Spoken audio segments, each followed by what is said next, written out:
In the spring of 2022, I was asked by Chad Wakosh, program faculty lead, if I was interested in getting with Becky Watson, a education instructor here at CSN, as well as a elementary school teacher at Katz Elementary, about doing a history presentation on the Comstock Lode to some of the elementary school students at Katz Elementary. I agreed. We set a date for early April for me to present some information about the Comstock Lode. Katz Elementary happens to be within very close to my house, walking distance, very close to my house.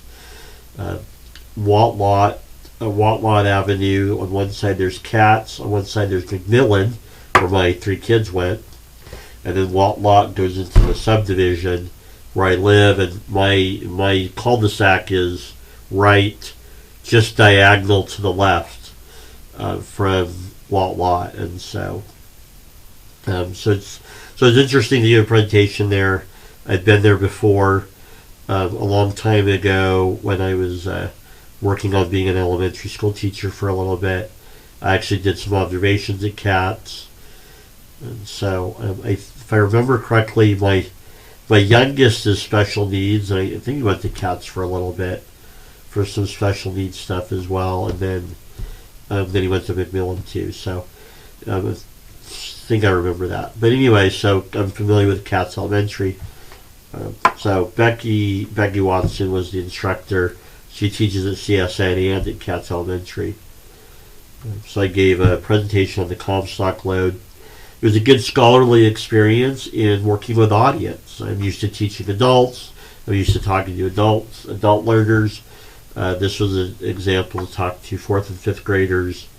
Different engagement needs, different engagement length, different strategies to keep them excited.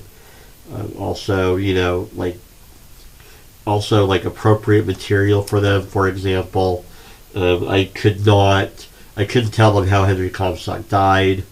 He died by suicide, a gunshot to the head in a hotel in Bozeman, Montana. So, I couldn't say that, but I did say, hey, there's a hotel in Bozeman where, if you like ghost stories, and these kids were like, oh, ghost stories. Well, there's a ghost story, you may haunt the hotel. So you share interesting information, haunted hotel, but they're too young to really get into, suicide. And so it was a good experience, and kind of, as a scholar, a good scholar is able to adjust to his audience.